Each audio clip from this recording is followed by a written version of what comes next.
Bom dia a todos, meu nome é Leonardo Nemer Caldeira Brant, eu presido o Centro de Direito Internacional com sede em Belo Horizonte. É com muita alegria que eu saúdo a todos os presentes, saúdo igualmente os professores internacionais e nacionais que irão estar conosco durante essas 2 semanas, durante o 16º curso de Direito Internacional. Eu gostaria de dizer que, em primeiro lugar, esse curso foi todo desenhado num novo modelo online.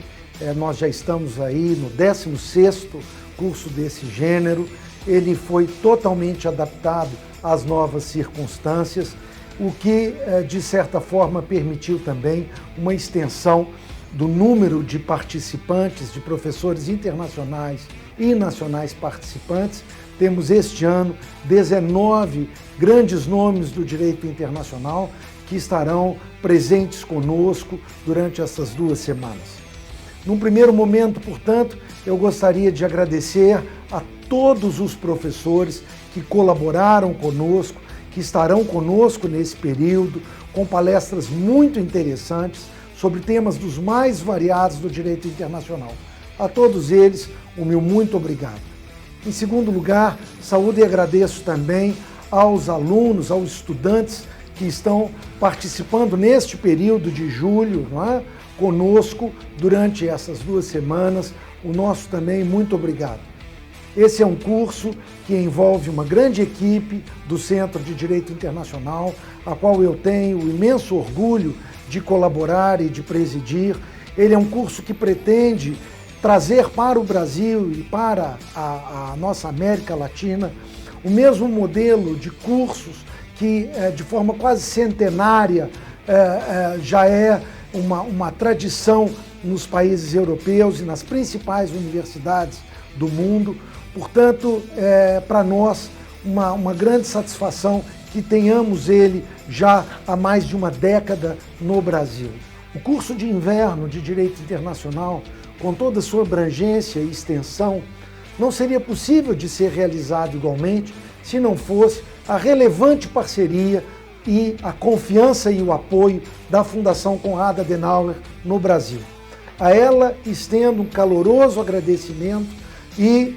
tenho a certeza de que estamos contribuindo juntos para os valores do direito internacional, para os valores dos direitos humanos, para os valores do Estado Democrático de Direito, para os valores da democracia e, com certeza, para a compreensão e construção de um mundo, de um universo internacional mais justo e mais equilibrado. Portanto, agradeço de forma calorosa ao apoio da Fundação Konrad Adenauer no Brasil. Gostaria, portanto, de dar início ao 16º curso de inverno de Direito Internacional, esperando que todos tenhamos 2 semanas de muitas atividades e aprendizado. Um forte abraço a todos.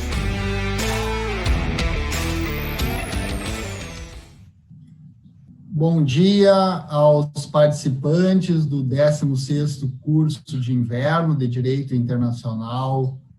do CEDIM. Bom dia aos participantes do 16º. Gostaria de cumprimentar a professora Patrícia Galvão Teles, a quem dou boa tarde aí em Lisboa. Também a Paula, que nos acompanha na administração do sistema. A professora Patrícia Galvão Teles, como já mencionado,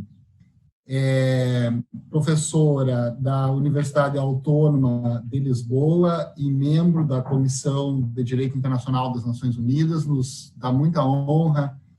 participar nesse evento do CEDIM, presidido pelo professor Leonardo Brant. A professora Patrícia Teles iniciou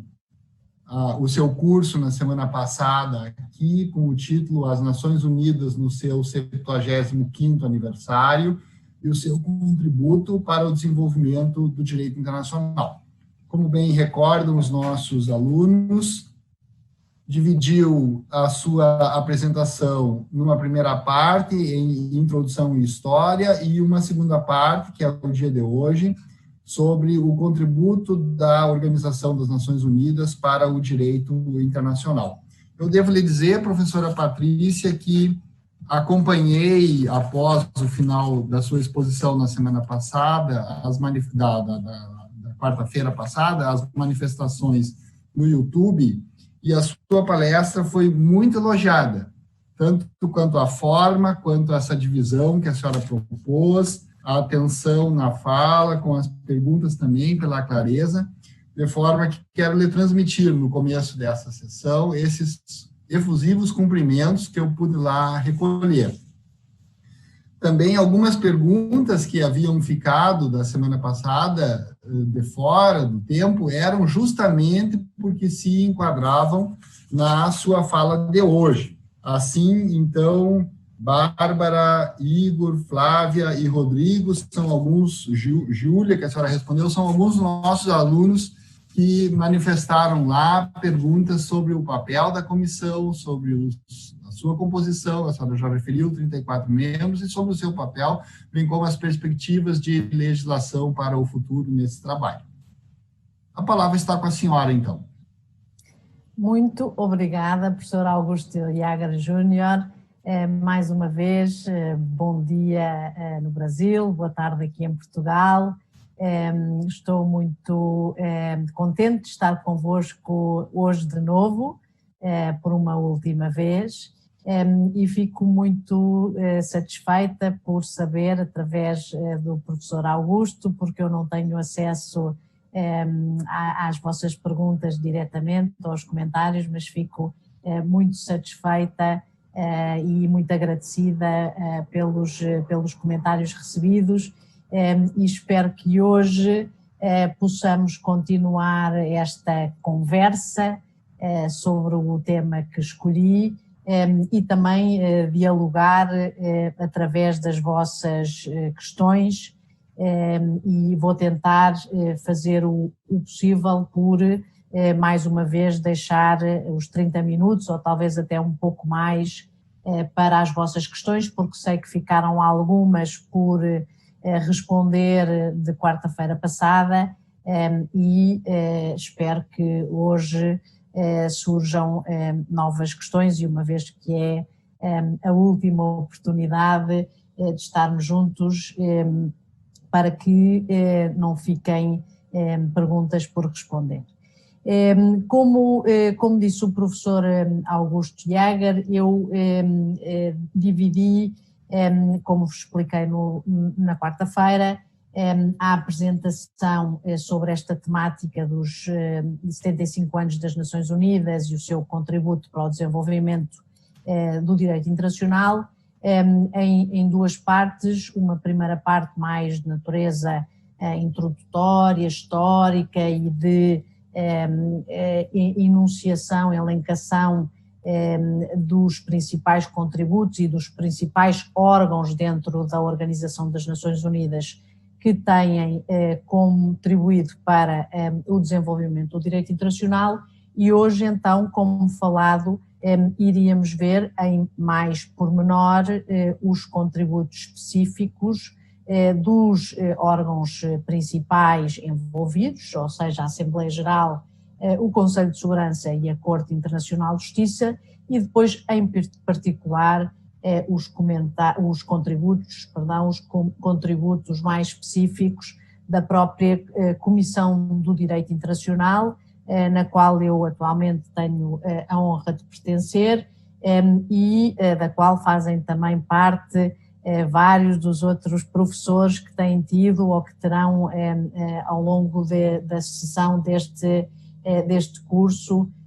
como a professora Concepción Escobar Hernández, o Sir Michael Wood ou o embaixador Gilberto Saboia, e também antigos membros da comissão, como o professor Alain Pelé, que também foi durante bastante tempo membro da Comissão de Direito Internacional. Por isso é uma comissão, não só, enfim, pelo facto de vários dos professores deste curso serem também meus colegas ou antigos membros, mas que tem nesta questão da formação e do desenvolvimento do direito internacional através das Nações Unidas um papel muito especial, por ter sido criada precisamente com o mandato de promover a codificação e o desenvolvimento progressivo do direito internacional, criada pela Assembleia Geral, e de facto, como já vimos um pouco no primeiro dia, o seu trabalho tem dado frutos muito importantes, como seja o caso de algumas das convenções multilaterais mais importantes nas áreas mais centrais do direito internacional, como é o caso do direito dos tratados ou do direito diplomático. Mas por isso vou relembrar só alguns dos 2 ou 3 pontos de introdução que mencionei na quarta-feira e depois então iremos ver de uma forma mais concreta, através de exemplos concretos, o contributo destes vários organismos. E por isso, voltando um bocadinho ao início, de facto eu escolhi este tema por me parecer apropriado por estarmos este ano a celebrar o 75º aniversário da organização. É verdade que é uma organização, como falámos também já na quarta-feira, com vários sucessos, mas também com muitas imperfeições e sempre com uma necessidade de reforma, mas aquilo que me interessa de facto é destacar este papel da Organização das Nações Unidas como um fórum jurídico global, como um fórum jurídico mundial que tem catalisado, tem fomentado grandes desenvolvimentos do direito internacional que têm ocorrido nos últimos 75 anos,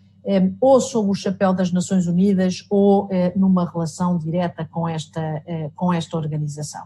E isso tem acontecido de várias formas, através do contributo destes diferentes órgãos, mas também, em certa medida, eu também queria enfatizar esta ideia pelo facto de não haver no mundo, no sistema global atual, e mesmo se olharmos historicamente, uma organização que tem um mandato tão abrangente, que cobre todas as áreas da atividade internacional e que também na atualidade, e falámos disso no outro dia, corresponde os seus membros correspondem a praticamente todos os países do mundo. E, aliás, vimos também como houve esta evolução de pouco mais de 50 Estados para hoje quase 200, 193, para ser mais preciso. E por isso, não só, claro, como falámos também, enfim, o Estado continua a ser o autor principal do direito internacional, isto só para recapitular um pouco os pontos principais que fizemos no outro dia. O Estado continua a ser o principal autor e o destinatário das normas internacionais, mas ao mesmo tempo tem com a Organização das Nações Unidas um fórum onde isso se passa de uma maneira mais, ou passou a passar de uma maneira mais intensa e mais dinâmica, e vamos ver esses resultados concretos. E por isso mesmo quando nós olhamos, e certamente todos são muito familiares com o artigo 38 do Estatuto da Corte Internacional de Justiça, que elenca as fontes do direito internacional, e quando vemos nessas fontes, temos como fontes principais, primárias, por um lado o costume, por outro lado os tratados internacionais. Mesmo em relação a essas fontes nós vamos ver que a própria Organização das Nações Unidas dá um contributo, e aquilo que se passa no âmbito da organização dá um contributo tanto para, claro, a elaboração de tratados internacionais, como também como um fórum onde a prática dos Estados e a opinião iuris, no que toca ao costume internacional, se desenvolve. E por isso eu falo e insisto muito nesta ideia das Nações Unidas como um catalisador das fontes, como um catalisador de normas, por fornecer um fórum de ação coletiva, onde tanto na interação internacional é mais produtiva a ação dos Estados no sentido à sua prática, uma prática mais identificável, mais visível, e uma opinio iuris mais discernível, mais perceptível para a formação do costume, como claramente um fórum de negociação multilateral que acentuou em muito o número de tratados bilaterais que temos, multilaterais, perdão, que temos hoje. Eu vou-vos dar, falei na quarta-feira que esta apreciação, enfim, era uma apreciação qualitativa e quantitativa, mas só para termos uma ideia em termos de quantidade, em termos numéricos, em termos estatísticos, sem estarmos aqui a falar de estatísticas muito precisas, mas só para terem uma ideia do impacto no número de tratados multilaterais que são depositados junto do Secretário-Geral das Nações Unidas, e certamente sabem que uma das funções importantes do Secretário-Geral das Nações Unidas, e isso acontece com muitos tratados internacionais e sobretudo aqueles que são negociados no âmbito da organização, o Secretário-Geral é designado como o depositário desse tratado, a entidade responsável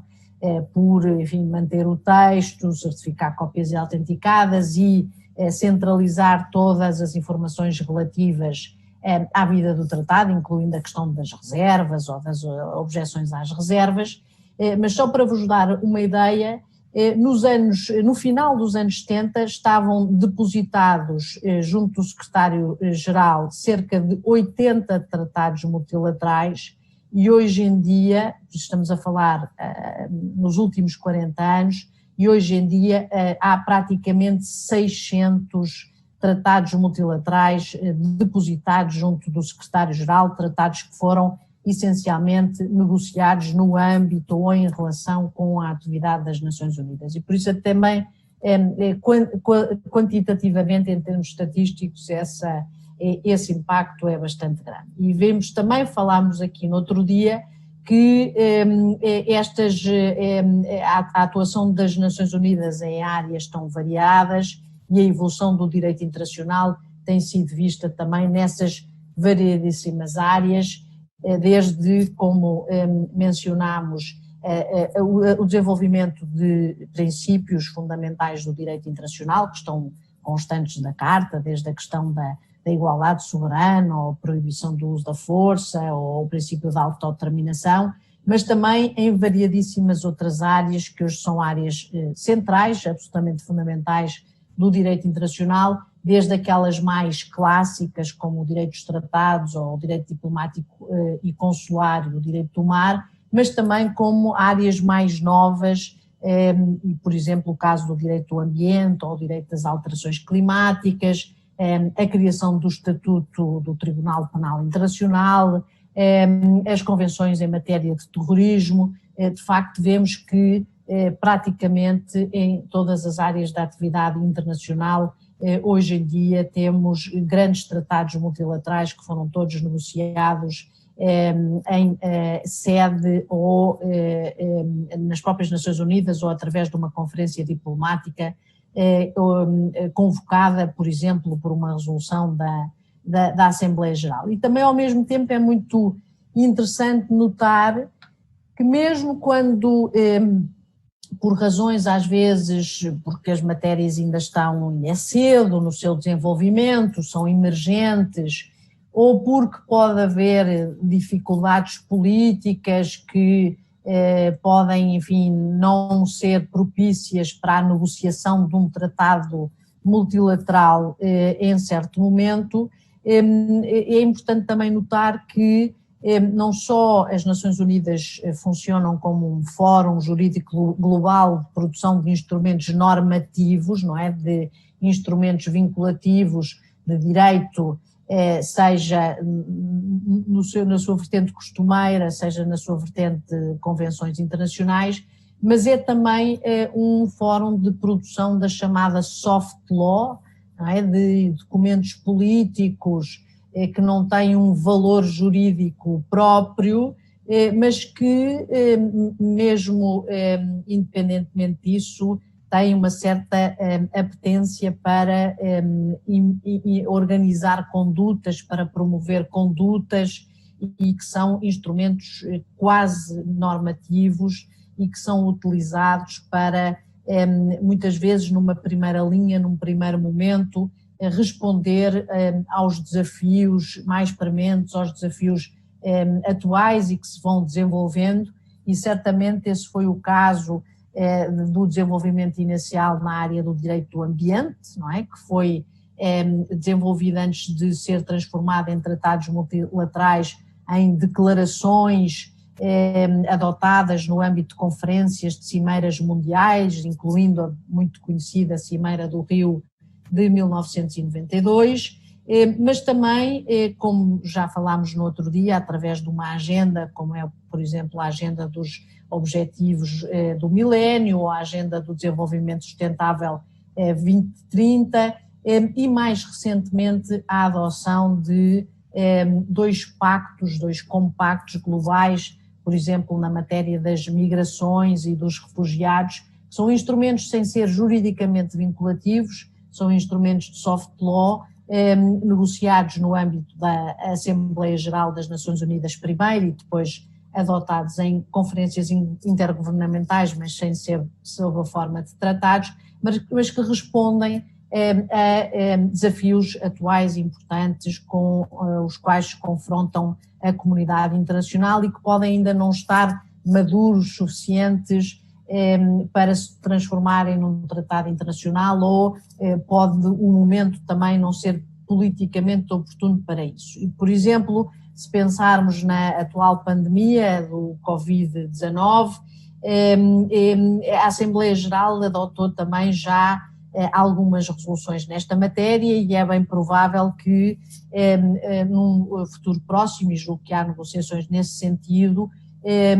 na ausência ainda de uma convenção mundial em matéria de combate às pandemias, nós temos alguns instrumentos, se pensarmos, por exemplo, na questão só na resposta sanitária e o trabalho da OMS e o papel do Regulamento Sanitário Internacional, ou, por exemplo, nas limitações que têm sido feitas em matéria de direitos humanos, em nome da proteção do direito à saúde e da saúde pública. Evidentemente, os instrumentos de direitos humanos também contemplam essas situações, mas de facto não existe uma convenção global relativamente ao combate às pandemias, e julgo que, penso que possivelmente será uma das lições aprendidas desta crise atual, o pensar se de facto não seria útil para uma resposta mais eficaz, mais global, mais solidária, existir uma convenção internacional nesta matéria, mas certamente que a primeira resposta há de vir,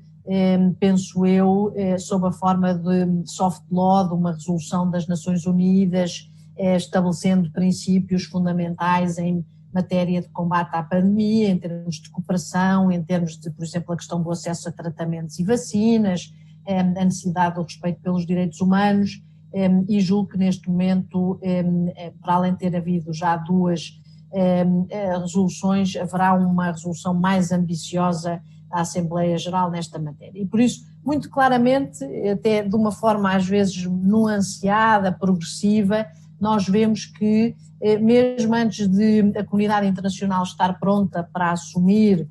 uma nova convenção internacional numa dada matéria, muitas vezes essas questões são tratadas primeiro ao nível político, inclusive através de instrumentos de soft law, no âmbito das Nações Unidas e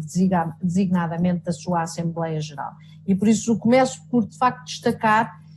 o papel da Assembleia Geral, como já tinha feito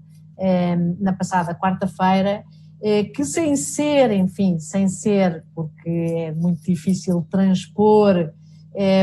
a estrutura do Estado para o plano mundial, mas sem ser, é aquilo que de facto a comunidade internacional tem mais perto de um parlamento mundial, de um fórum de debate,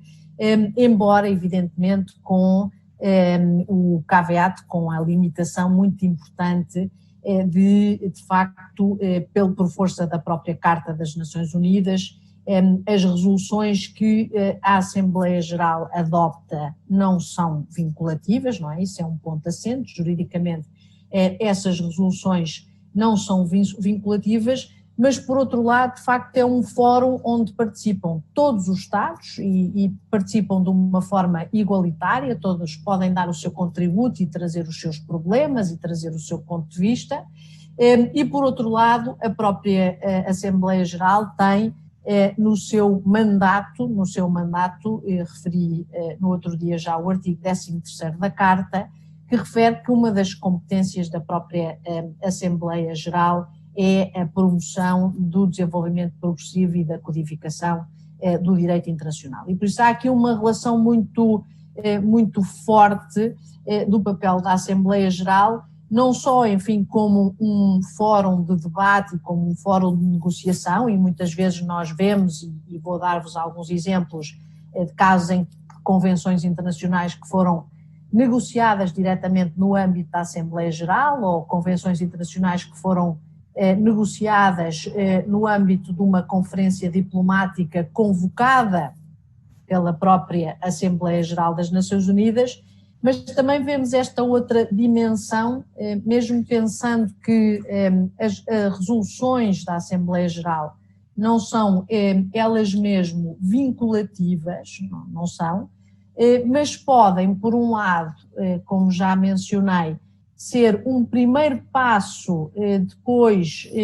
para mais tarde termos um conjunto de convenções internacionais vinculativas numa determinada matéria, ou também é preciso não esquecer, e julgo que certamente terão essa noção, de que, embora as resoluções das Nações Unidas, na Assembleia Geral em particular, não são um instrumento vinculativo em si mesmo, não deixam de ter o potencial, como há pouco falávamos, de gerar direito costumeiro, de cristalizar normas costumeiras, de gerar novas normas, de serem utilizadas para demonstrar a existência da prática internacional e da opinião iuris, e, em alguns casos, também na relação com os tratados, delas próprias, as resoluções serem o primeiro passo na negociação, no aparecimento de um tratado. E por isso agora, ilustrando um pouco mais com exemplos concretos, que era isso que eu hoje queria fazer. Há uma área em que o papel da Assembleia Geral das Nações Unidas foi absolutamente fundamental no desenvolvimento de uma área do direito internacional, que são os direitos humanos. Antes de 1945, a comunidade internacional não tinha um quadro normativo em matéria de direitos humanos. Constituições nacionais tinham, claro, não é? Pensando na Constituição Americana ou na Declaração dos Direitos do Homem e do Cidadão, que foi adotada na sequência da Revolução Francesa, a nível nacional, ou na Magna Carta, a nível nacional, vários países tinham já um desenvolvimento normativo a nível interno importante em matéria de direitos humanos. Mas em termos internacionais, no plano internacional, havia alguns desenvolvimentos importantes que já se tinham dado anteriormente até à criação da Sociedade das Nações, por exemplo, questões tão importantes como a proibição da escravatura ou a abolição da pena de morte. Tínhamos também durante o período da Sociedade das Nações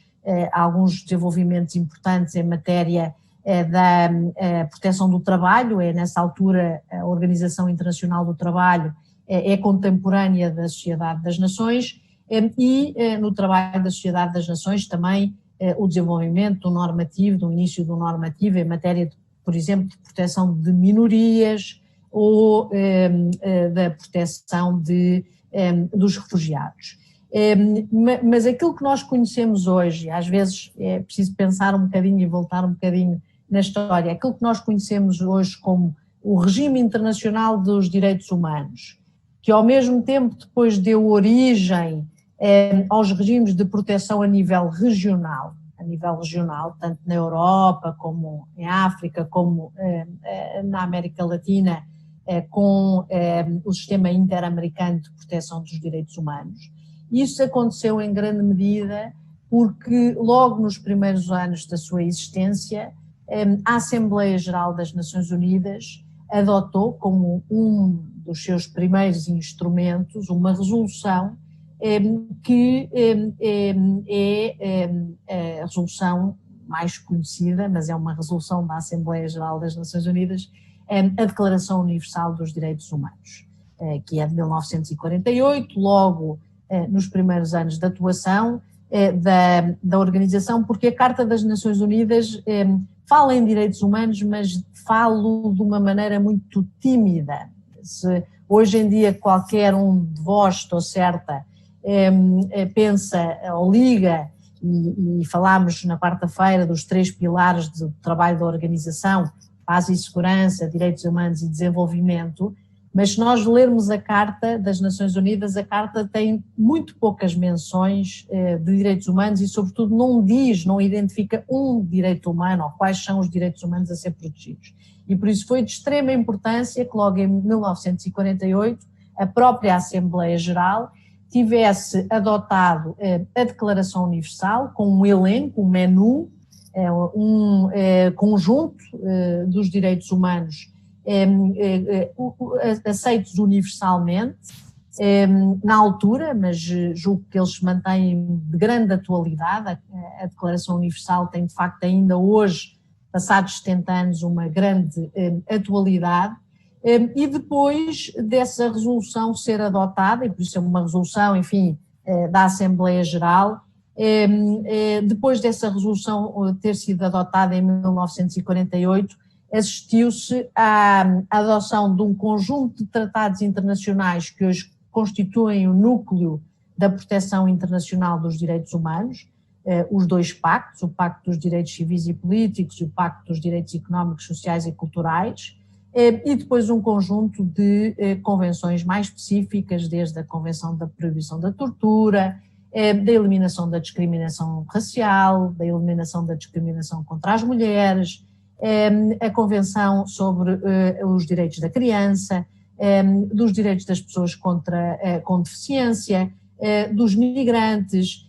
e ao mesmo tempo que se consolidou este regime de proteção internacional dos direitos humanos, primeiro com base na Declaração Universal e depois de um conjunto de tratados vinculativos, se desenvolveu também ao mesmo tempo os vários sistemas regionais de proteção de direitos humanos. E por isso este é um dos melhores exemplos que eu acho que podemos dar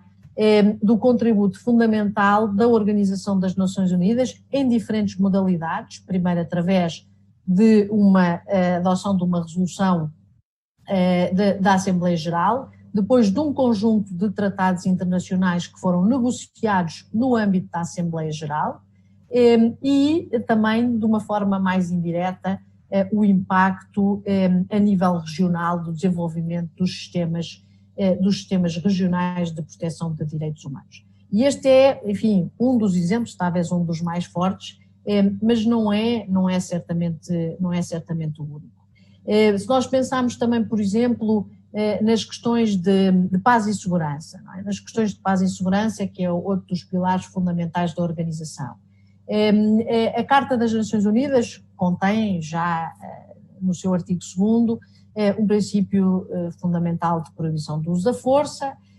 e depois, evidentemente, excepcionado pela legítima defesa e pelo uso da força coletivo autorizado pelo Conselho de Segurança. Depois da Carta há pelo menos 2 resoluções, são mais, mas só para vos dar um exemplo, 2 resoluções que foram fundamentais para o desenvolvimento deste princípio da proibição do uso da força. Por um lado, a resolução 2625, que já vos tinha falado no outro dia, que é uma resolução, faz este ano 50 anos, adotada em 1970, no 25º aniversário da organização, que é a resolução 2625, que tem a chamada Declaração das Relações Amistosas entre os Povos e que, de facto, desenvolve os princípios que estão previstos na Carta das Nações Unidas, e essa resolução depois foi também complementada por uma outra no que toca à questão do uso da força, a resolução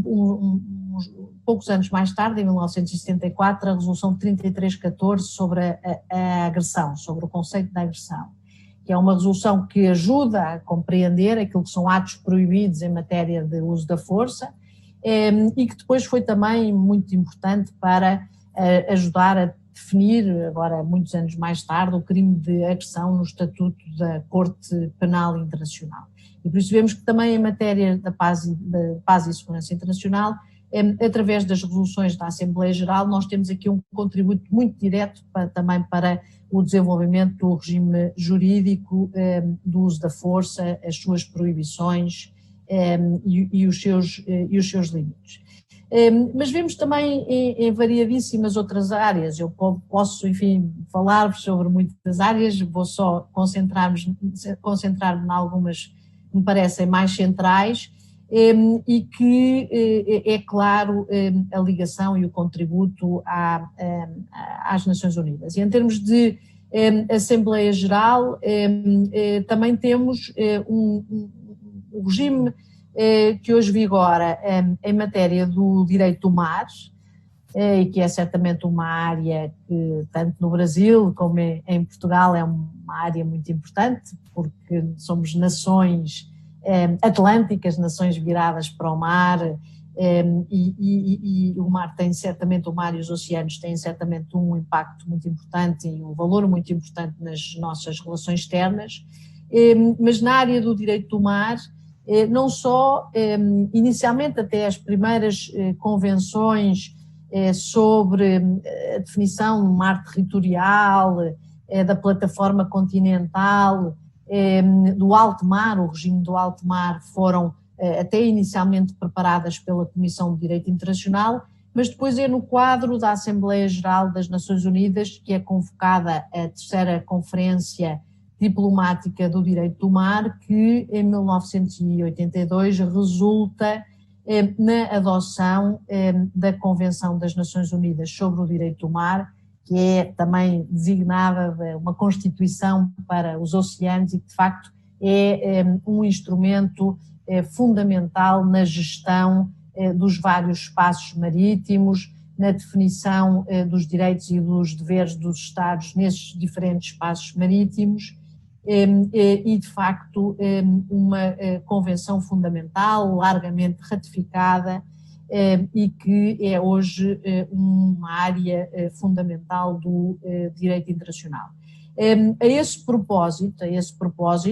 neste momento, a Assembleia Geral, também para vos dar um exemplo de coisas que estão em curso, agora se calhar neste preciso momento há um pouco menos, falámos também um bocadinho sobre isso, há um certo abrandamento em termos de negociação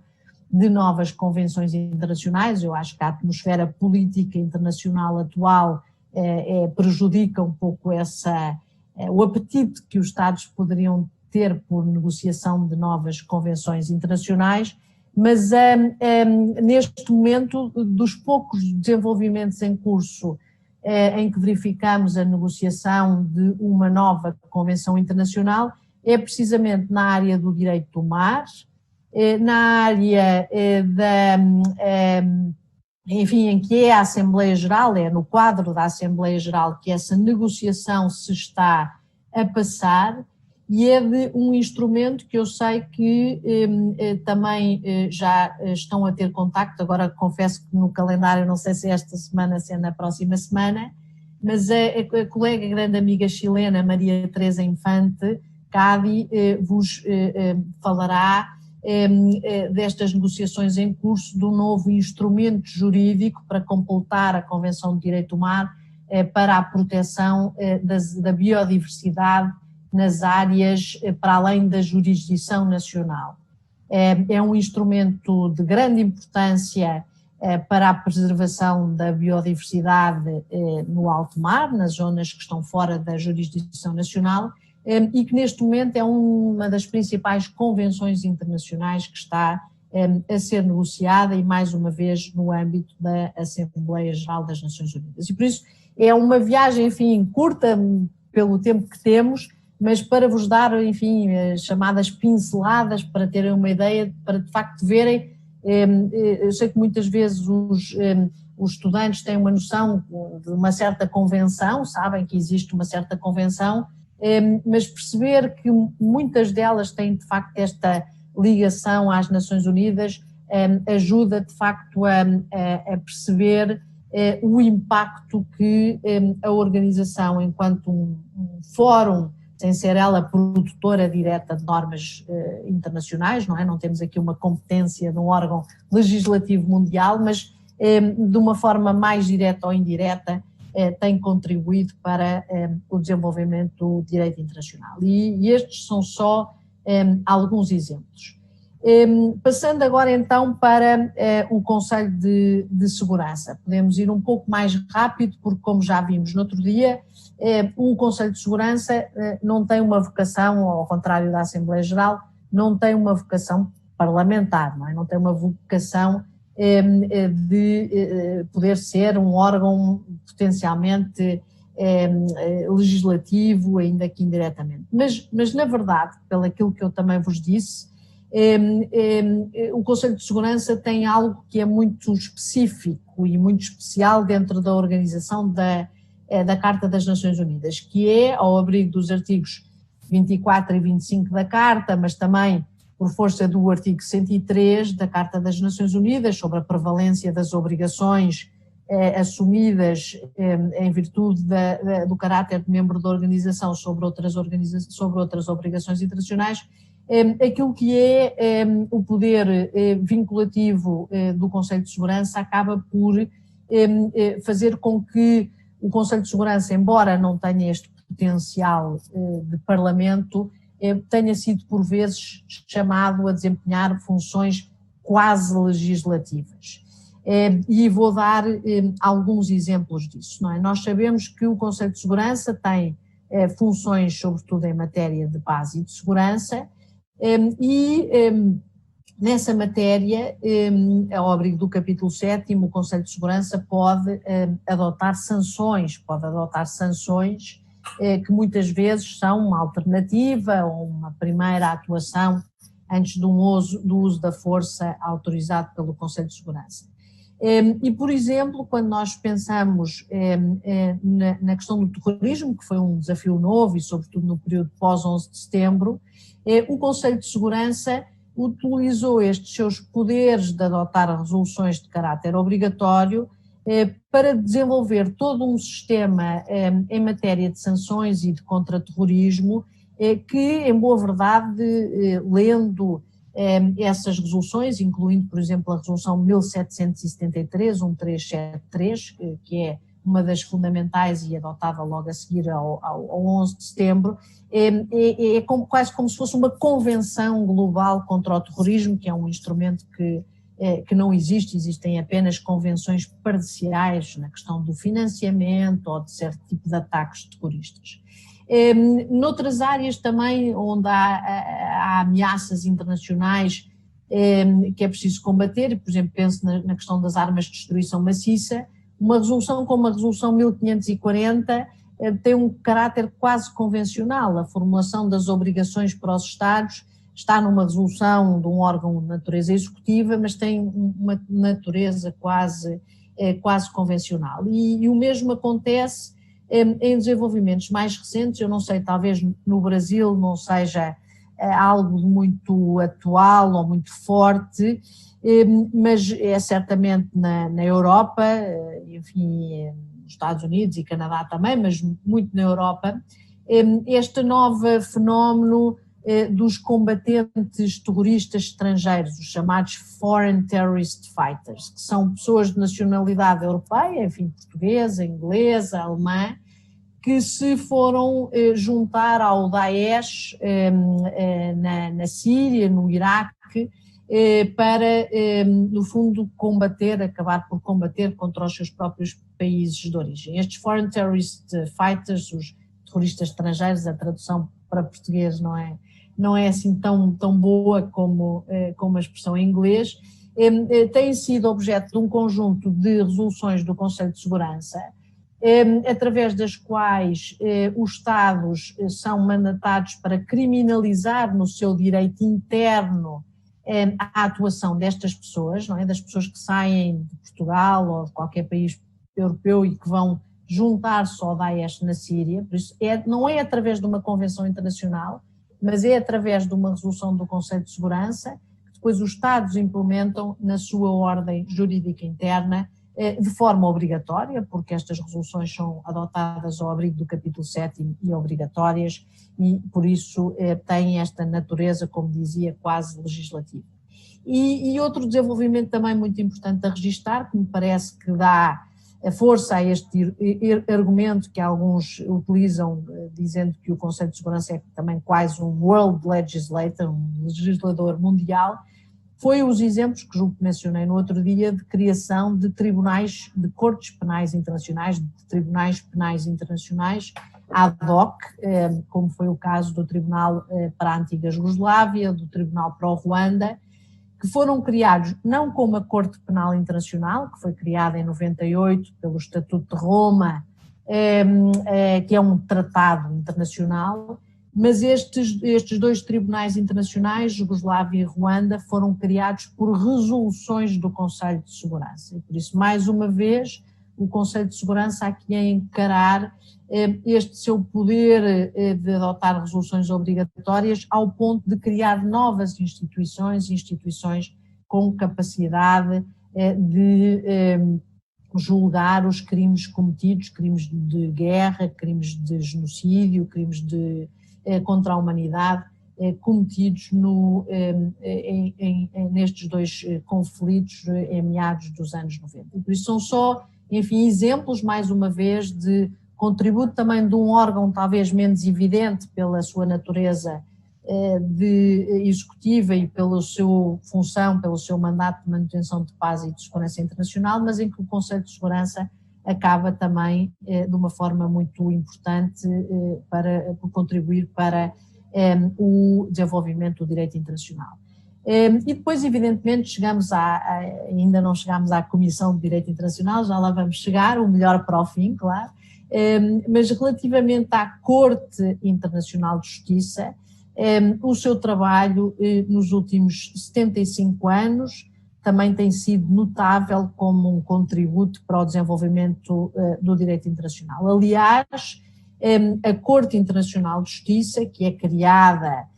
como órgão judicial principal da Organização das Nações Unidas, vem substituir uma corte que já existia desde o princípio do século, a Corte Permanente de Justiça Internacional, e por isso temos uma instituição que este ano até fará, enfim, se pensarmos nas duas cortes, este ano até fará 100 anos, que temos uma jurisdição permanente de resolução de conflitos internacionais, mas focando na questão da Corte Internacional de Justiça, embora, claro, mais uma vez ressalvando o facto de as decisões da Corte, elas não são em si mesmas fonte de direito, é evidente que não, relembrando agora mais uma vez o artigo 38 do Estatuto da Corte Internacional de Justiça, a jurisprudência é uma fonte secundária, não é uma fonte direta, não é uma fonte primária de direito internacional, mas é uma fonte só secundária ou auxiliar, por isso não estou com isto a dizer que as decisões da Corte Internacional de Justiça são diretamente fonte de direito, que não, é só uma fonte auxiliar, e ao mesmo tempo também, voltando a salientar o artigo 59 do Estatuto da Corte, que diz que as sentenças são só obrigatórias para as partes em litígio, é evidente, e por isso uma sentença da Corte Internacional de Justiça não é obrigatória para a generalidade dos Estados, mas é evidente que de uma forma mais indireta, mas com grande autoridade, a Corte Internacional de Justiça tem dado um contributo muito significativo para o desenvolvimento do direito internacional, no sentido de ajudar a interpretar, ajudar a aplicar esse direito internacional. e tem-no feito através da sua função, enfim, principal de decidir casos contenciosos, não é? Decidir casos que os Estados consintam em que a Corte se pronuncie, não é? Na situação tradicional de um Estado levar o outro Estado à Corte ou de concordarem através de um compromisso, um acordo específico para o efeito, mas também muito através da sua função consultiva, que é uma função também prevista no Estatuto da Corte e prevista na própria Carta das Nações Unidas, em que a Corte Internacional de Justiça pode ser chamada, aqui não pelos Estados, mas pelos órgãos das próprias Nações Unidas, e normalmente é o caso da Assembleia Geral, tem sido a Assembleia Geral que tem feito a maior parte dos pedidos de parecer ou de opinião consultiva à Corte, mas também nesses casos, e porque aí falamos de questões que são colocadas de uma forma mais genérica, não é para resolver um litígio entre dois Estados, mas para responder a uma questão jurídica mais genérica, em que a Corte tem tem sabido aproveitar para clarificar, desenvolver, interpretar o direito internacional. E dando mais uma vez só exemplos muito rapidamente de acórdãos, de decisões ou de pareceres consultivos que têm sido extremamente importantes para a melhor compreensão e aplicação do direito internacional. Se pensarmos, por exemplo, na decisão da Corte, no caso dos reféns em Teherão, dos reféns americanos em Teherão, não é? Tudo aquilo que trouxe em termos de clarificação do direito diplomático, da inviolabilidade dos locais da missão, da proteção do pessoal diplomático, a inviolabilidade pessoal, até as questões da responsabilidade internacional, da atribuição dos atos dos manifestantes que primeiro tomaram de assalto a embaixada, depois como é que esses atos foram atribuídos ao próprio Estado do Irão. O caso de Nicarágua, que foi fundamental na questão da clarificação da natureza consuetudinária, da proibição do uso da força, na noção da legítima defesa, também mais uma vez a questão da atribuição, da atuação de órgãos não governamentais ao próprio Estado. Um caso que está ainda atualmente pendente no Tribunal, na Corte, por causa das questões de reparação por violações de direitos humanos e direito humanitário, que vai ser muito importante, que é o caso da República Democrática do Congo versus Ruanda, também um caso importante em matéria de uso da força, mas que julgo que vai ter este impacto muito importante, porque pela primeira vez a Corte vai ser chamada a atribuir reparações por violações de direitos humanos e direito humanitário, ou casos tão importantes, alguns já resolvidos e agora um pendente sobre a questão do genocídio, as questões de genocídio na antiga Jugoslávia e agora o caso pendente da Gâmbia contra Myanmar, em que há a questão do genocídio contra o povo Rohingya. E por isso temos, de facto, um conjunto, posso dar, enfim, para além de todas as questões de limitação territorial e marítima, que tem sido uma das áreas muito, a Corte Internacional tem sido muito ativa, porque os Estados submetem com muita frequência este tipo de litígios à Corte. Mas nos pareceres consultivos, então, a lista continua, não é? Continua pensando na questão no caso das reparações, em que a Corte estabeleceu o que é que são as questões da personalidade jurídica das organizações internacionais, o parecer sobre a legalidade das armas nucleares, em que a Corte teve a oportunidade de se pronunciar sobre questões do direito do ambiente, da proteção do ambiente e do direito humanitário. O parecer consultivo no caso da construção do muro, da legalidade do muro entre Israel e a Palestina, que foi fundamental para se compreender as relações entre o direito internacional humanitário e a concomitante aplicação do direito internacional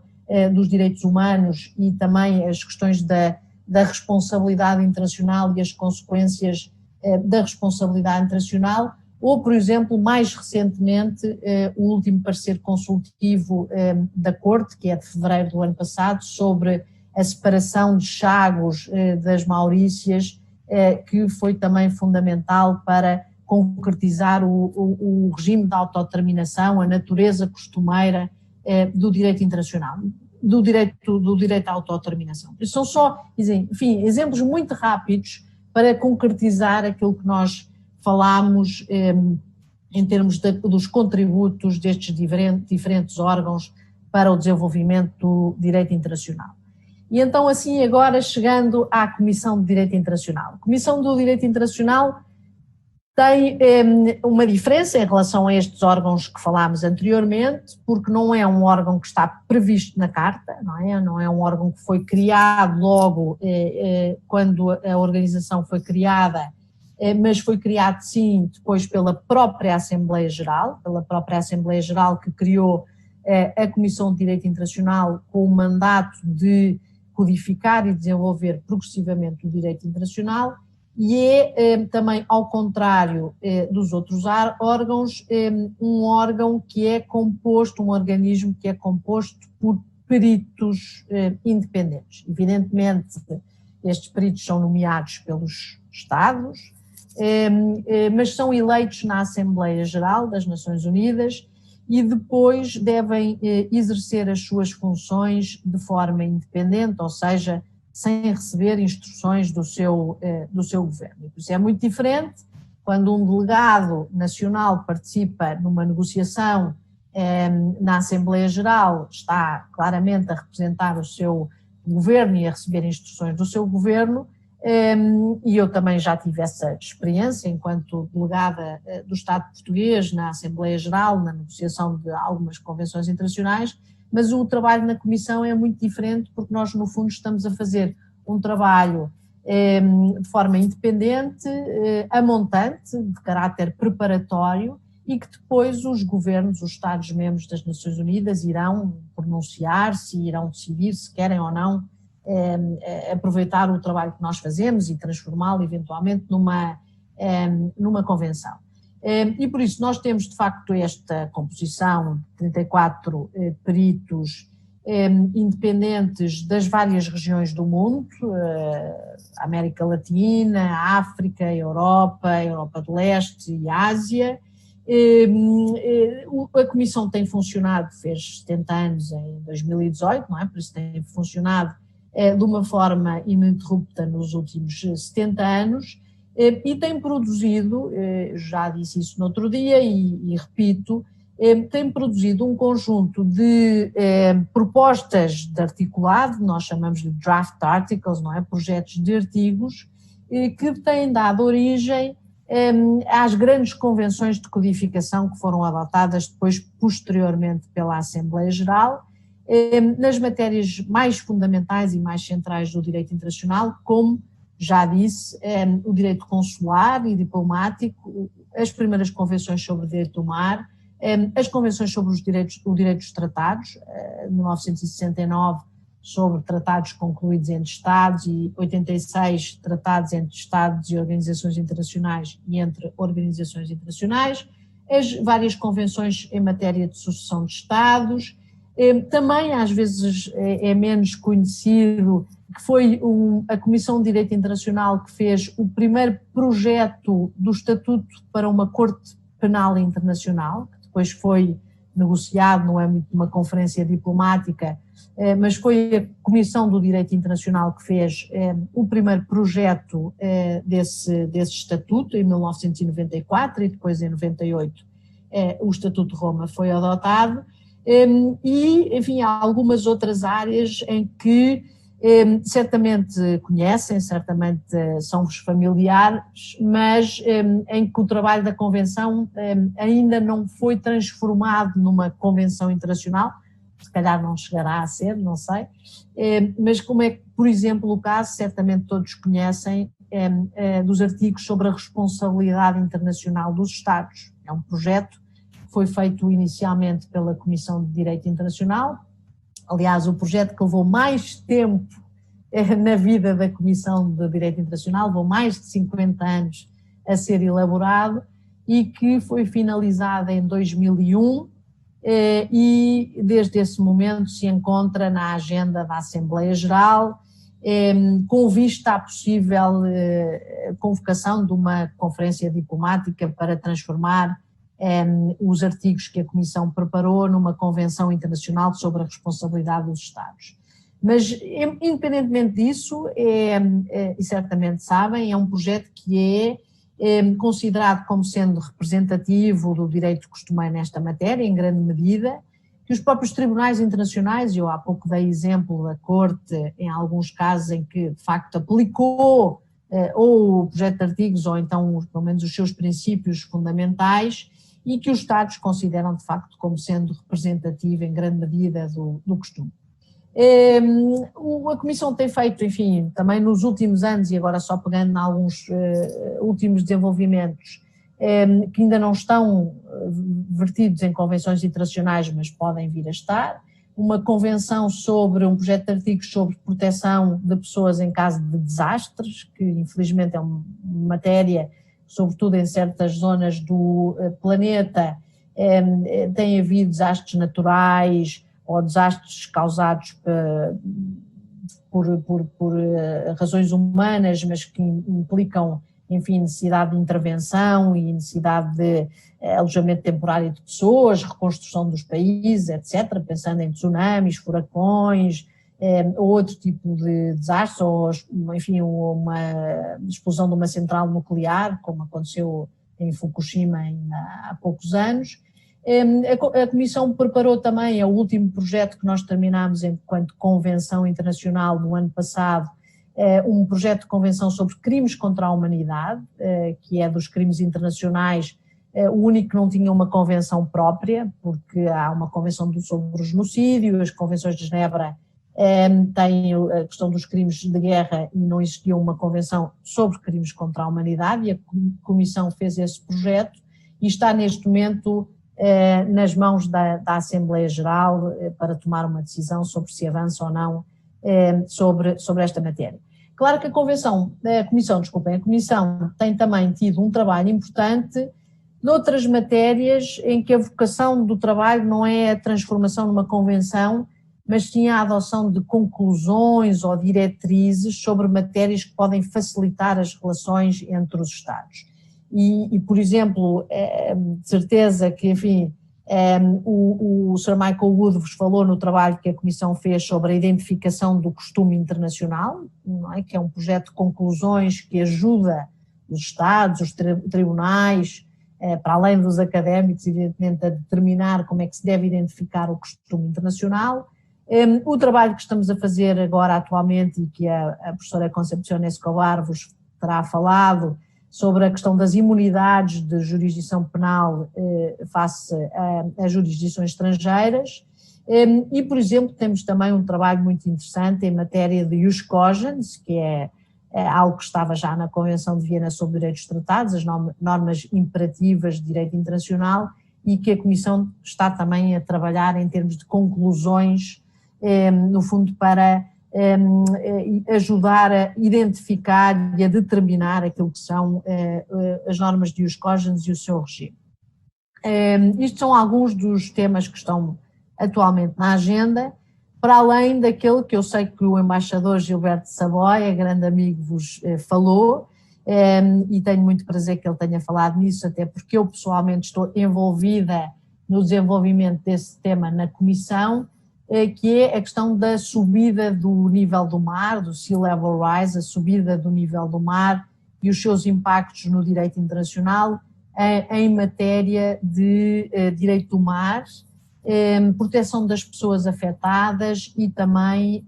consequências em caso de desaparecimento físico de Estados ou de grande parte do território dos Estados. São questões que são novas, são desafios novos, e que a comunidade internacional precisa de se preparar, e por isso a Comissão decidiu fazer, consideramos que era ainda cedo para propor uma convenção internacional na matéria. Aquilo que estamos a fazer é um estudo, e por isso é que nós estamos organizados enquanto grupo de estudo, e eu sou uma das co-presidentes desse grupo de estudo, para estudar, para apresentar aos Estados um estudo preliminar sobre os impactos da subida do nível do mar em matéria em relação com o direito internacional, para depois vermos o que é possível fazer e necessário fazer para melhor adequar as respostas da comunidade internacional face a este fenómeno, que tem a ver, evidentemente, com é uma das consequências das alterações climáticas, do derretimento do gelo nos polos e do aumento da própria temperatura do nível do mar, que tem feito com que o nível do mar esteja a subir e por isso tem um impacto nas linhas de base de medição das zonas marítimas, um impacto nas fronteiras marítimas já delimitadas entre Estados, vai causar também movimentos de população dentro do próprio Estado, aldeias, povoações que têm que ser deslocadas internamente para outras zonas mais interiores, ou até que vão dar origem a movimentos migratórios para países vizinhos, e depois, claro, o tema mais complexo e que, enfim, a ciência diz que isso pode acontecer, sobretudo no que diz respeito aos pequenos estados e ilha no Pacífico, do total desaparecimento de um Estado que desaparece fisicamente, mas que, enfim, pode continuar a existir, porque não perde a sua população, não perde o seu lugar de membro numa organização internacional, os seus espaços marítimos, mas, de facto, é uma questão que nunca aconteceu, não é? Nunca houve um Estado que tivesse desaparecido fisicamente, e por isso coloca, evidentemente, desafios jurídicos muito importantes. E por isso nós estamos a fazer esse estudo, e é um trabalho um pouco diferente, porque não será já uma proposta de uma convenção internacional, porque são matérias muito novas, onde ainda não há muita prática internacional, na qual a Comissão, baseia grande parte do seu trabalho, mas que ao mesmo tempo, por interesse da própria comunidade internacional, dos Estados, a Comissão entendeu por bem começar já a antecipar um pouco esses problemas e fazer esse estudo. Por isso é só também para vos dar uma ideia do que é que a Comissão já fez, o que é que está pendente, o que é que está a ser feito, mas de facto é um órgão fulcral numa primeira elaboração do que a nível técnico, em termos de trabalho preparatório, e que depois, claro, competirá aos Estados-membros das Nações Unidas, no seio da Assembleia Geral ou no âmbito de uma conferência diplomática, a decidirem se entendem levar os projetos da Comissão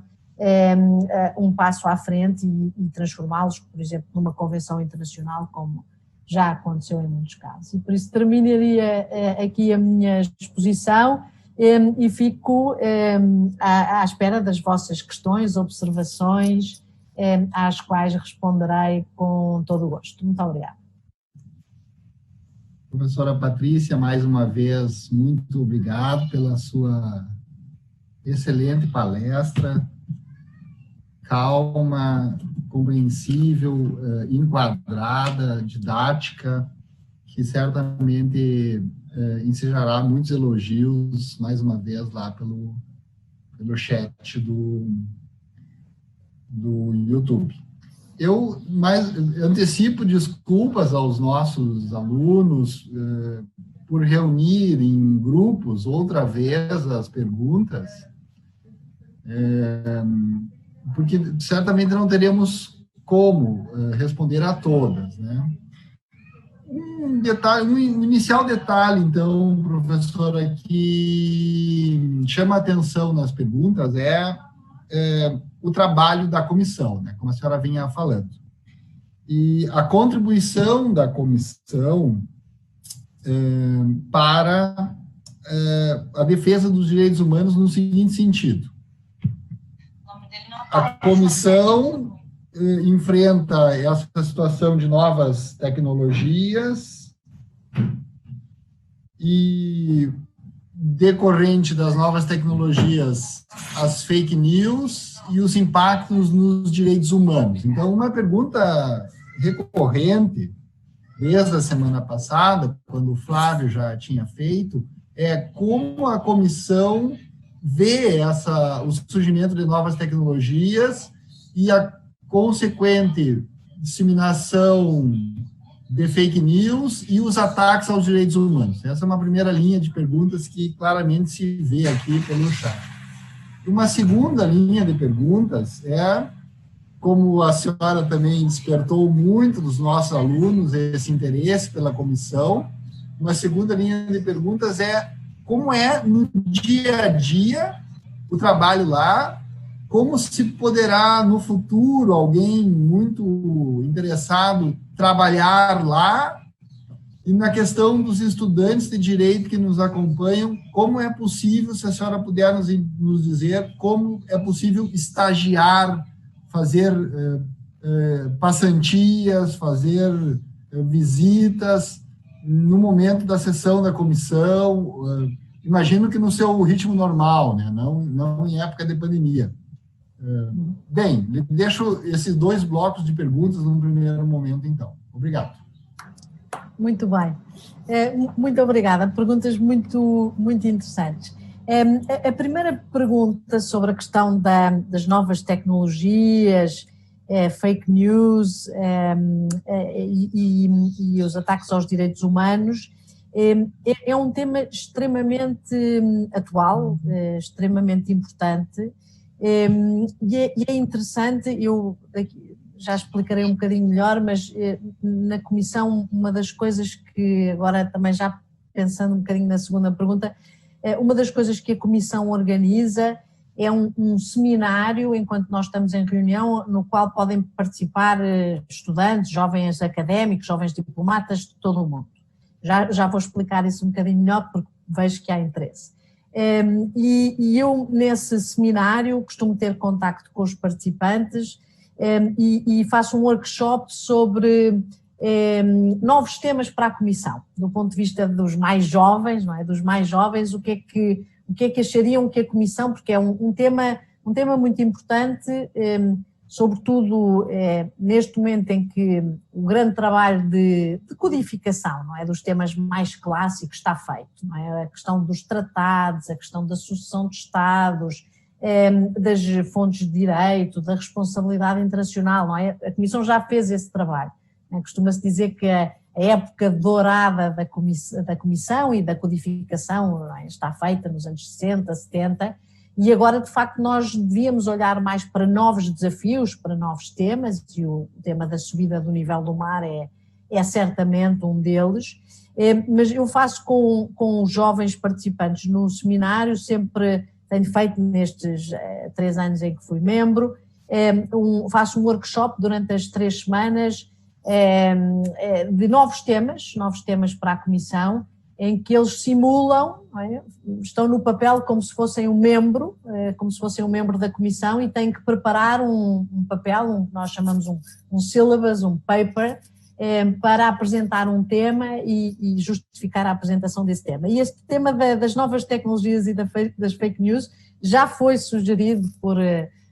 estudantes no contexto desse seminário, e por isso eu vejo que é um tema que preocupa os jovens hoje e as pessoas que se interessam pelo direito internacional e que é extremamente relevante. A questão, eu não digo que a Comissão não venha a tratar deste assunto. Neste momento não está na nossa agenda, não é? Nós temos uma agenda, se forem visitar o site da Comissão de Direito Internacional, e é muito fácil, basta googlar, pôr no Google International Law Commission. É claro que não há nada em português, porque português ainda não é língua oficial das Nações Unidas, pode ser que um dia venha a ser, mas basta googlar International Law Commission e encontram logo o site da Comissão de Direito Internacional e veem que a agenda dos temas da Comissão é relativamente reduzida. Nós neste momento temos 8 temas, A agenda é relativamente reduzida, por isso nós trabalhamos em poucos temas ao mesmo tempo e de uma forma muito aprofundada. Neste momento não há nenhum tema nesta área, no tema das novas tecnologias e das fake news. Já houve propostas formais no passado, por exemplo, nas questões da privacidade e da proteção de dados, que também é um tema que acaba por ser relativamente conexo a este, mas neste momento nós não temos, por isso não temos nenhuma posição, porque não estamos a tratar esse tema, nem há nenhuma proposta nesse sentido. Outra questão que é importante ter em conta para perceber como é que a Comissão funciona é que como é que os temas são escolhidos, como é que um determinado tema chega à Comissão. Isso pode acontecer de duas formas. Ou porque é um membro da Comissão que decide propor, e a maior parte dos casos um membro eleito da Comissão tem um certo interesse ou uma certa expertise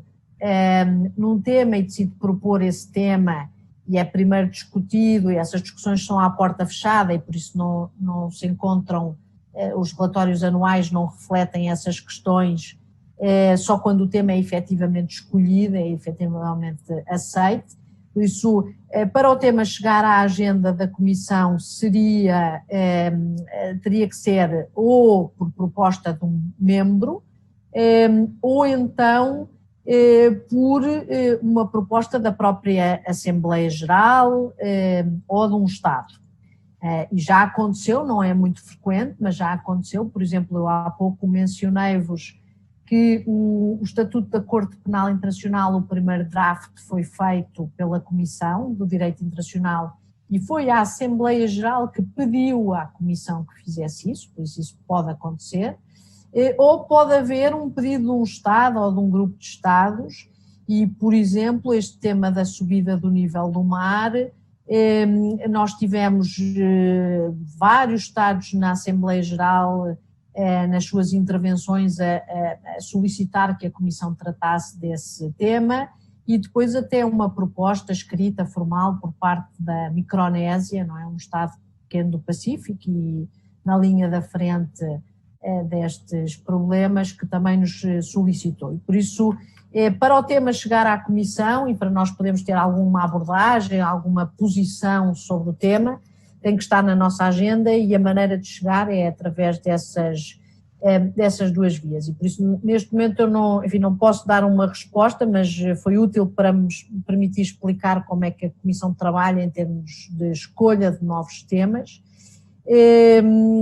Mas de facto tem que ser ou através de um membro ou através da Assembleia Geral ou de um Estado que o tema chegue à agenda. Mas há também uma outra questão a ter em conta, é que na verdade a Comissão não tem o exclusivo deste trabalho, não é? Na família das Nações Unidas, no âmbito das Nações Unidas. Nós somos um órgão muito especializado nestas matérias do desenvolvimento e da codificação do direito internacional. Temos de facto esta vantagem de ter sido criados pela Assembleia Geral e por isso estarmos muito próximos dos Estados e dialogarmos diretamente com os Estados e de termos normalmente uma composição que nos permite tratar de vários temas, não é? De vários tipos de temas. Mas, por exemplo, tudo aquilo que eu, referi também há pouco como os grandes desenvolvimentos em matéria de direitos humanos, dos regimes jurídicos de proteção dos direitos humanos, eles não foram preparados inicialmente pela Comissão. Por isso, a matéria, aquilo que é a proteção internacional dos direitos humanos e os vários regimes específicos, foram negociados antes no âmbito da antiga Comissão dos Direitos Humanos, hoje o Conselho dos Direitos Humanos e a própria Assembleia Geral. E por isso não quer dizer que a Comissão não trate de temas que tenham uma componente de direitos humanos, porque de facto nós também tratamos, pensando nos crimes contra a humanidade, claro que tem uma componente de direitos humanos, na proteção das pessoas afetadas por desastres ou pela subida do nível do mar. É evidente que tem uma componente de direitos humanos, mas no âmbito das Nações Unidas existem órgãos mais especializados em matéria de direitos humanos, e por isso nestas áreas mais especializadas de direitos humanos, ambiente, comércio, acabam por ser outros organismos, até porque, enfim, nós temos, há que reconhecer isso, uma capacidade limitada.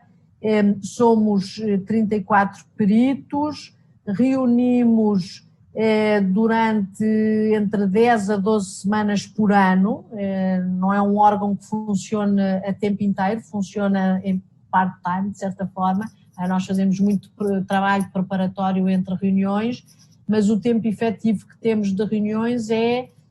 em maio e em julho, num total de cerca de, enfim, normalmente entre 10 a 12 semanas, e por isso que também temos uma agenda que é limitada em termos de tempo, e por isso neste momento, de facto, este tema das novas tecnologias e fake news e o impacto nos direitos humanos, eu acho que é um tema extremamente relevante, mas não tenho a certeza se a Comissão o irá tratar num futuro próximo ou se não será mais apropriado, por exemplo, para um órgão como o próprio Conselho de Direitos Humanos, Human Rights Council, que julgo que terá já algum trabalho também feito nessa matéria. Relativamente à segunda pergunta, e fico muito satisfeita que haja curiosidade sobre o dia-a-dia da Comissão e que possibilidades é que podem existir para conhecer ao vivo ou de uma forma mais direta os trabalhos da Comissão. De facto, nós temos, como disse, reunimos em Genebra, na sede europeia das Nações Unidas, durante os meses de maio e de julho. Este ano, de facto, a pandemia até nos afetou a nós, porque não estamos a ter sessão. Eu, se estivesse em Genebra, não podia ter estado neste curso, mas de facto, este ano, com a situação da pandemia e o facto de nós termos colegas, membros que estão por todo o mundo, era impossível, não é? Todos nós estamos baseados ou em Portugal, ou em Londres, ou em Madrid, ou em Singapura, ou no Rio de Janeiro, no caso da Embaixada da Savoia, que acho que agora está em Tóquio temporariamente, e ficámos todos um bocadinho por aí perdidos pelo mundo, mas temos, enfim, colegas de todos os continentes, e por isso não foi possível reunirmos em Genebra. Mas numa situação normal, espero que a partir do próximo ano isso já possa voltar a acontecer. É a primeira vez na história da Comissão em que não há reunião este ano, que infelizmente foi adiada, mas há três formas de se poder ter um contacto mais direto com os trabalhos da Comissão. Uma primeira, como disse, a Comissão, durante as 3 primeiras semanas de julho, tem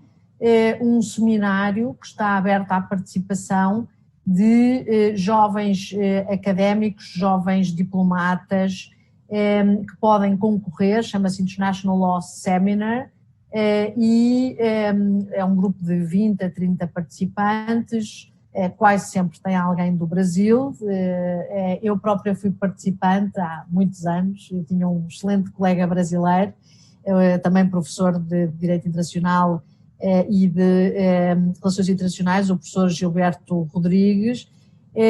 que desde essa altura somos amigos e colegas, e por isso no seminário quem for selecionado, claro que é muito competitivo porque está aberto a participantes de todo o mundo e depois acaba por ser um grupo mais pequeno,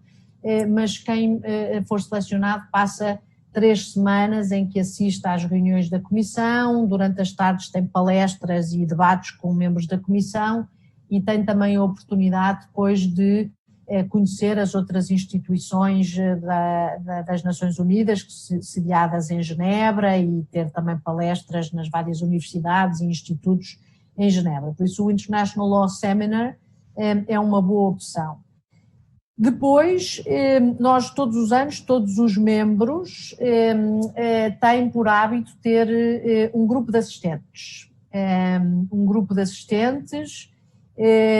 que podem ser assistentes da sua universidade, assistentes que estão baseados na Suíça ou, enfim, ou qualquer outro assistente que possa ser voluntário e que tenha interesse. Há algumas universidades que têm um programa já institucionalizado, estabelecido, enfim, faz parte do currículo a possibilidade de estagiar na Comissão de Direito Internacional em maio e em julho. Eu tenho tido todos os anos vários assistentes, incluindo vários assistentes brasileiros, tenho tido o gosto de ter tido vários assistentes brasileiros, incluindo este ano, apesar de não estarmos em Genebra, tenho dois, um assistente e uma assistente do Brasil. Claro que para mim é sempre um gosto poder também utilizar, claro, apesar de na comissão eu trabalhar em inglês, francês, em espanhol, mas gosto muito também, e tenho feito esse trabalho em Portugal, de divulgar o trabalho da Comissão também em língua portuguesa, e por isso eu vejo sempre com muito bons olhos quando tenho a oportunidade de ter assistentes de universidades brasileiras ou brasileiros que estão noutros países a estudar, estudantes de doutorado, ou pós-doc, por isso é possível, e isso é um programa que é completamente voluntário, enfim, infelizmente não remunerado, porque não há qualquer, a Comissão, nem os membros têm um orçamento para isso, mas para quem tem muito interesse é uma experiência que vale muito a pena, conhecer o trabalho da Comissão por dentro, networking, o acesso à biblioteca do Palais des Nations, para quem está a fazer um doutorado, são coisas muito, muito valiosas, e é um programa muito interessante para fazer no período em que a Comissão está reunida em Genebra. E depois, enfim, há também uma possibilidade, claro que é mais fácil para universidades europeias e que estão mais perto, mas, por exemplo, um professor que queira levar a sua turma, não é? Queira organizar uma visita a Genebra, às várias instituições, pode organizar-se e podem assistir aos trabalhos, à parte pública dos trabalhos da Comissão. Nós temos muitas vezes visitas de universidades norte-americanas, alemãs, suíças, enfim, pode-se organizar esse tipo de visitas, e por isso é uma questão de ver, enfim, entre estas opções, aquilo que, enfim, que pode interessar. Eu sei que há muitos estudantes brasileiros, tenho contacto com muitos, a estudar na Europa, e isso facilita, não é? É evidente que facilita estar mais perto, mas também conheço muitos casos de pessoas que vão à Academia da Haia, que é um sucesso absoluto entre os estudantes brasileiros, é sempre o grupo maior, são os estudantes brasileiros. Mas são programas de verão que eu acho que é um investimento muito importante, sobretudo se a pessoa quer seguir uma carreira na área do direito internacional. É uma mais-valia que complementa muito a aprendizagem mais académica, e que abre muitas portas, permite, enfim, este networking que é extremamente importante no planeamento de uma carreira futura. Obrigado, professora. Criei 2 novos grupos de perguntas aqui e acho que vamos nos encaminhando assim para a conclusão. Uma específica ainda sobre a comissão e uma outra mais geral sobre o futuro, então. A primeira seria o lugar da doutrina nos trabalhos da comissão. A pergunta da Raíssa. Lugar da doutrina como fonte nos trabalhos da comissão. E a segunda pergunta, acho que encaminhando na fala final sua, uma pergunta mais aberta, seria qual a reforma mais urgente na sessão passada sobre o Conselho de Segurança, né? Mas, enfim, qual a reforma mais urgente? Como vincular estados a reais compromissos de solução dos problemas? O exemplo dado pelo Lucas foi as questões climáticas, mas, enfim, como fazer efetivamente os estados vincularem-se a esses compromissos de solução? E, por fim, uma pergunta ainda que ficou recorrente da sessão passada, uma intervenção sua sobre as operações de manutenção da paz, sobre a prevenção de genocídios, sobre o impedimento de crimes contra a humanidade, enquanto um trabalho efetivo também da Organização das Nações Unidas. Muito bem. Sobre a primeira, a questão da doutrina, no trabalho da CDI, no trabalho da Comissão de Direito Internacional, é uma pergunta muito interessante, eu acho que revela um conhecimento do nosso trabalho. A Comissão, sendo o seu mandato a codificação e o desenvolvimento progressivo do direito internacional, é aquilo que procura, essencialmente, não é? E a primeira linha é a procura da prática dos Estados, não é? Nós olhamos muito para tentar identificar a prática através do costume, através daquilo que já é feito noutros tratados, e por isso há uma certa, na maneira como nós nos organizamos, e falo sobretudo do ponto de vista de alguém que está neste momento com responsabilidade de co-presidir um grupo de estudo, mas o que é essa também a posição da maior parte dos relatores especiais. Quando nós apresentamos os nossos relatórios, as propostas que nós fazemos são alicerçadas sobretudo naquilo que está mais próximo dos Estados, no sentido da sua própria prática, da sua legislação nacional, dos tratados que eles concluíram, das posições que defendem em organismos internacionais e até da jurisprudência da Corte Internacional de Justiça ou de outros tribunais internacionais. E por isso a doutrina não é que não desempenhe um papel, claro que desempenha, até porque muitas vezes contém informação muito útil e pensamento crítico, mas nunca é a fonte principal para os nossos trabalhos. Inspira muito, claramente, e alguns temas, se calhar, são mais inspirados pela doutrina e por alguns contributos dessa doutrina, mas quando nós justificamos uma certa proposta de um artigo ou de uma conclusão, ou enfim, mesmo num estudo, nós vamos sempre tentá-la justificar com base nas outras fontes que estão mais próximas do input, do contributo dos Estados. E por isso não está ausente, claro que não é? E todos nós, quer dizer, a Comissão tem uma composição um bocadinho mista, porque há alguns que têm um perfil mais académico, outros que têm um perfil mais prático, porque temos muitos embaixadores e diplomatas, mas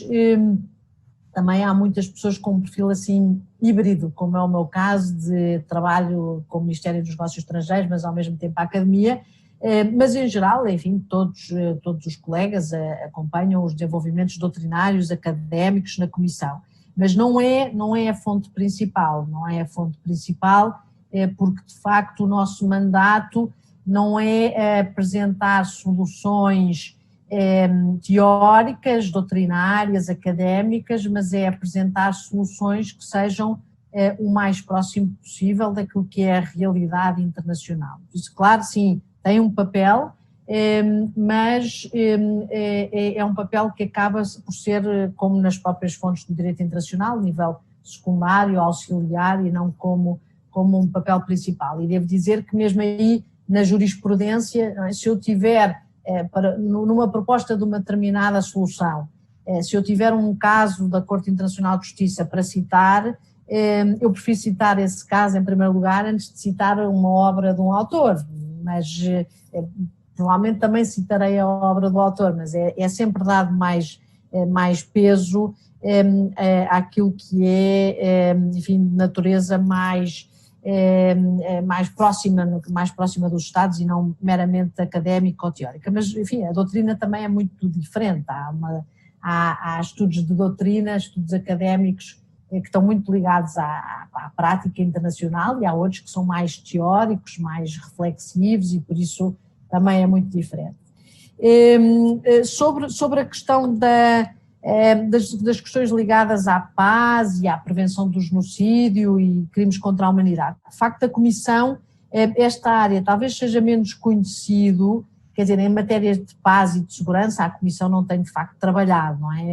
não é, houve em tempos ou até uma tentativa da própria Comissão chegar a uma definição de agressão, mas depois o trabalho foi considerado demasiado político e foi a própria Assembleia Geral que o fez naquela declaração, na resolução 3314 que eu mencionei,